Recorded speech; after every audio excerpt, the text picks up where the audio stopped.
Buen día a todos, le damos la bienvenida a este segundo bloque de las primeras jornadas virtuales Revolución Digital para el Petróleo y Gas. Agradecemos el auspicio de estas jornadas a todos los sponsors que nos acompañan hoy. Entonces, antes de comenzar con la primera presentación de este bloque, les recordamos que durante toda la sesión tendrán sus micrófonos y cámaras apagados y que todas las preguntas que surjan durante la presentación las deben hacer por escrito y en el panel de preguntas y respuestas que van a encontrar en el margen inferior derecho de Webex, con las letras P y R. Las mismas las leeremos sobre el final de la presentación. Voy a estar moderando este bloque junto con Adrián Tizno y Stanislao Irigoyen. Entonces, a continuación, le damos la palabra a los disertantes del primer trabajo de este bloque, que es Use of Machine Learning to Identify Sweet and Sour Areas, Exploration and Production Applications. Sus autores son Jesús Ochoa y Leonardo Cruz de Equinor y Lisa Serinán de Enverus. Please, Jesús, go ahead with the presentation and welcome. Thank you very much for the invitation. I'll talk about the use of machine learning to identify sweet spots and sour areas in exploration and production applications. The Equinor team that you see, myself and Leonardo Cruz, and we work together with Lisa Surine from Enverus. Let's just move on. We have basically two types of unconventional reservoirs.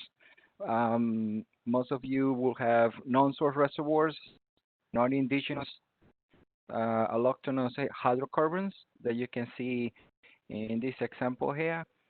Some other cases are self-source reservoirs with indigenous autochthonous hydrocarbons, like you see in the cartoon here. Several of the formations in this category you can see listed here, like the Eagle Ford or Duvernay in Canada, also the Vaca Muerta. Some other cases, like the Middle Bakken, will be on the other category. So we will go through a workflow that we put together to assess these areas of sour and sweet oil and sweet spot in prediction. Let me move the slide. So we have a problem here, and it's a multivariate problem. We need to assess the rock and fluid type. Those are the variables that we can control, and derive the in-place resources. And there are variables that we can control, and those are the completion design and define the technical recoverable. So we try to sweet spot this, and the workflow is more likely like this. It's a multivariate analytic workflow where we condition the data, build a stratigraphic framework, and map the rock and property and flow units. We use geomechanical units and critical stresses with a software called ResFrac. And then we use predict fluid and rock properties using multivariate analysis and XGBoost algorithms, all within the Transform Enverus software. We are able to extract the rock and fluid properties in horizontals and vertical wells and create seismic to well logs and advanced property estimation.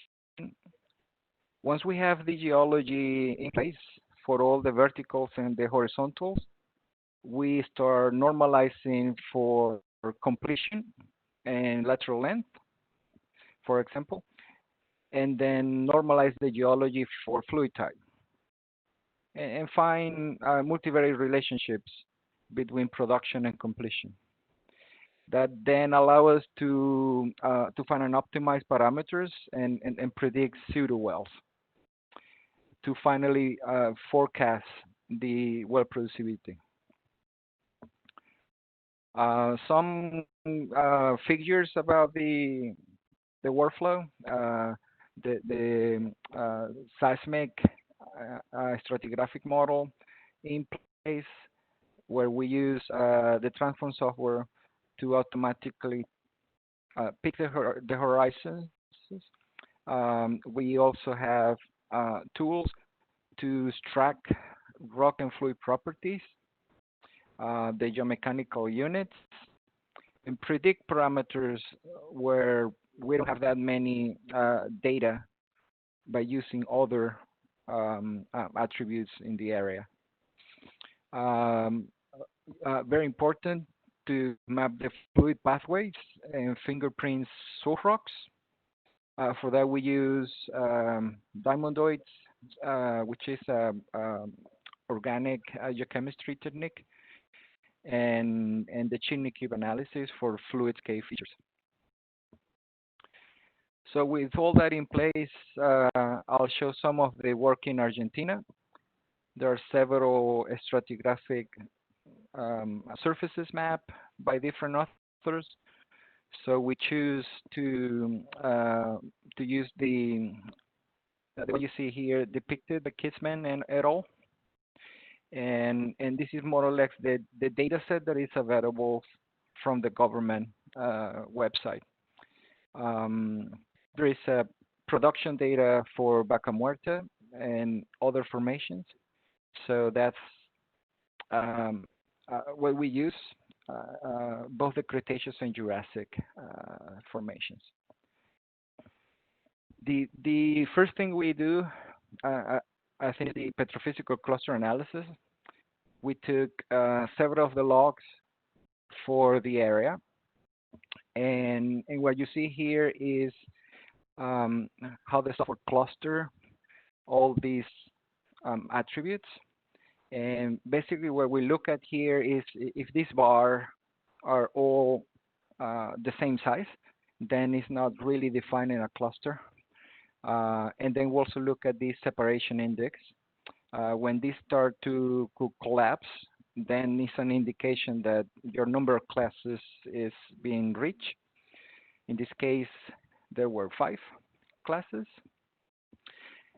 Within the transform software, we can evaluate all of these different classes and see which ones are the best, petrophysical speaking. So in this case, classes 1 in pink, 4 in green, and 5 in red are the best ones when we map out the different attributes. The software allows also to create a pseudolog using an unsupervised classification that you can see here for one of the wells in the basin, and it can also map that out. And as I mentioned before, classes 4, 5, and 1 are kind of the best petrophysical speaking.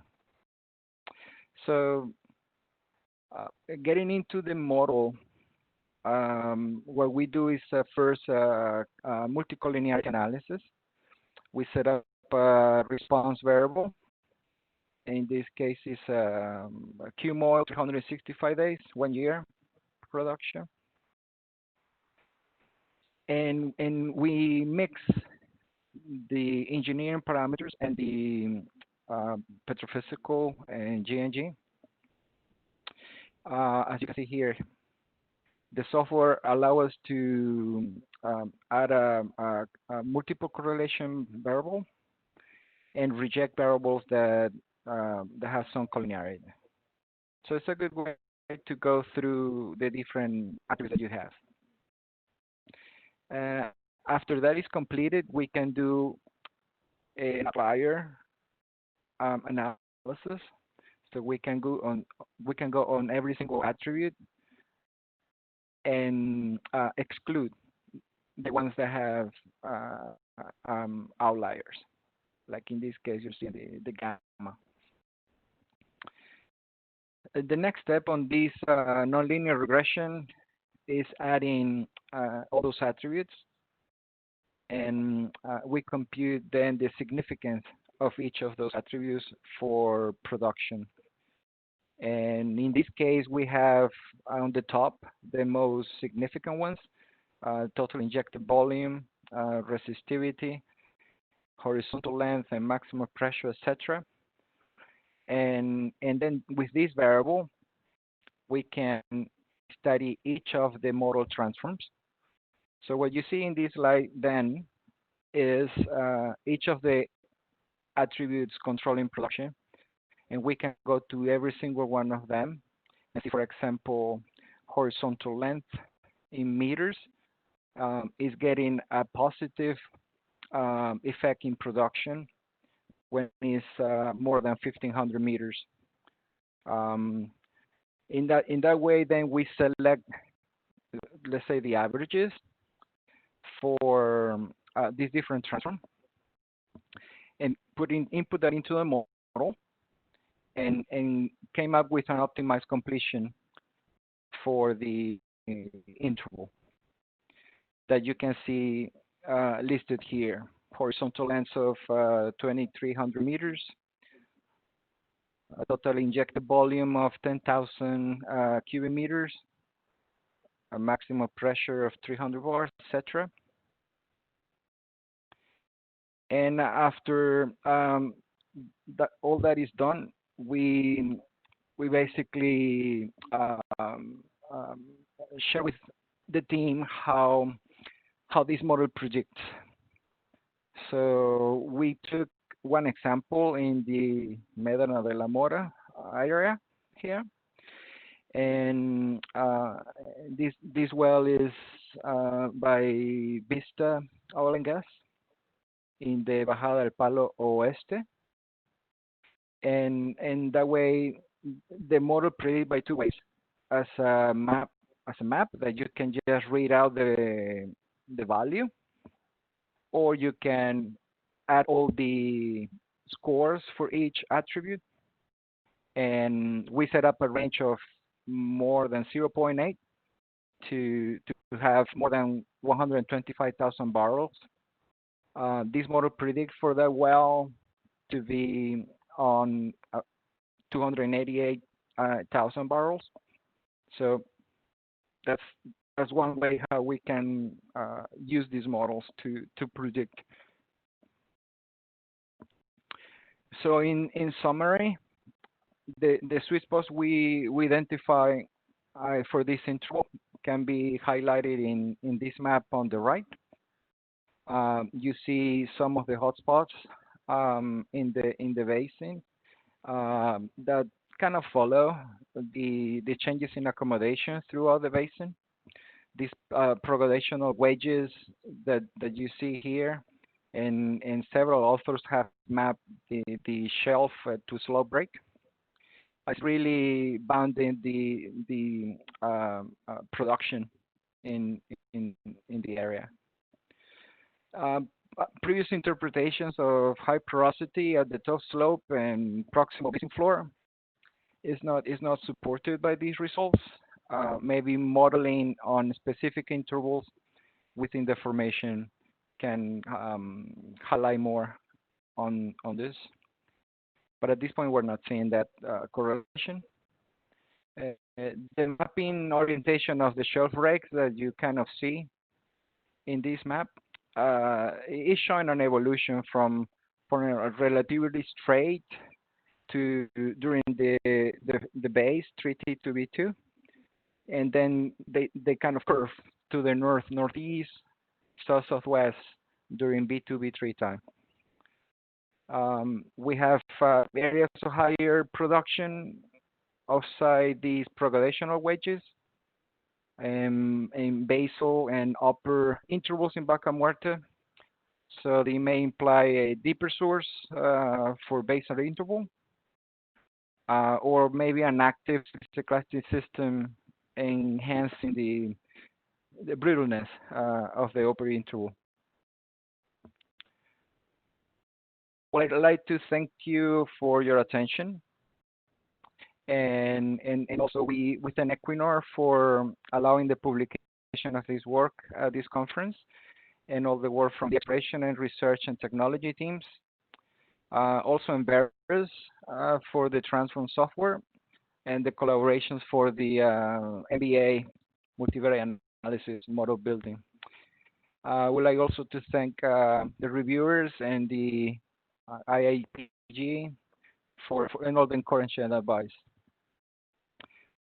So with that, I'll answer questions that you may have. Thank you. Thank you, Jesus. Start the question block. Okay, the first question is from Eduardo Barreiro. He asks if you can the results be extrapolated to other basins, for example, the decline speed. If the results can be extrapolated to other basins. Well, we don't usually do that. We analyze the data on the basins that we study. The model and the workflow that you just showed that I presented can be applied in other basins, no problem. We have done this in other areas in US and worldwide.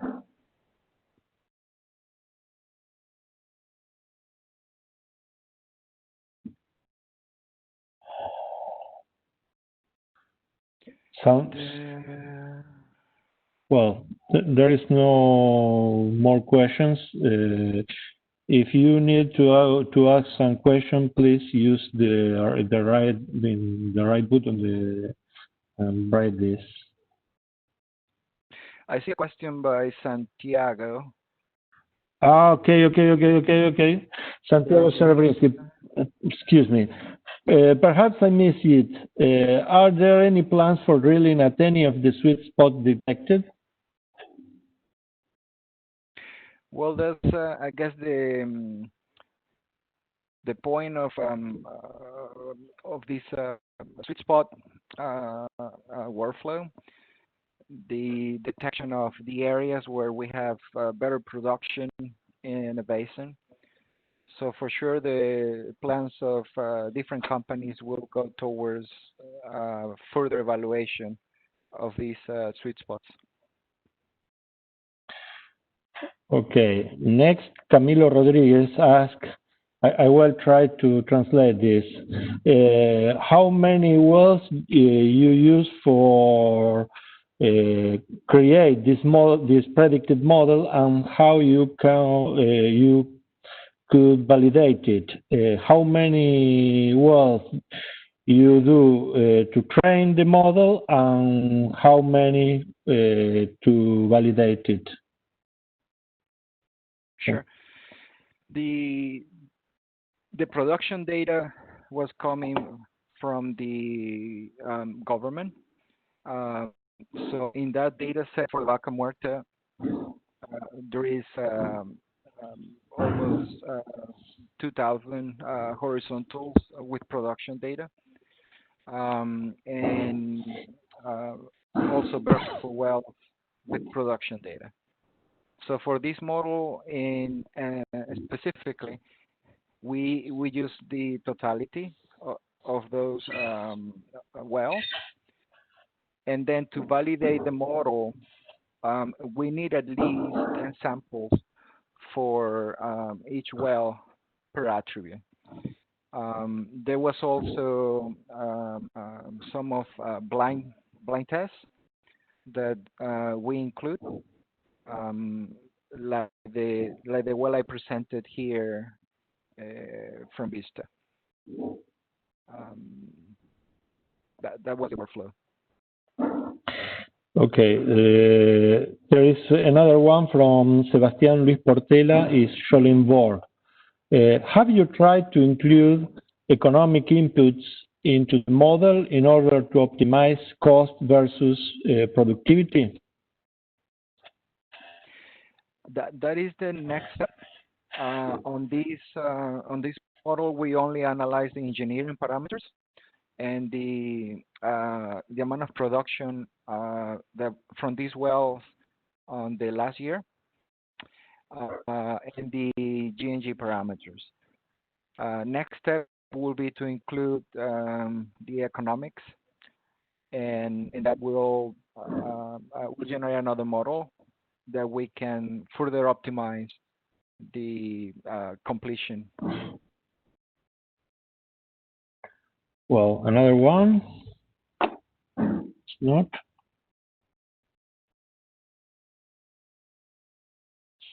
¿Alguien más quiere hacer alguna pregunta? Si no, le agradecemos a Jesús su participación y bueno, los esperamos para la próxima presentación ahora en un ratito.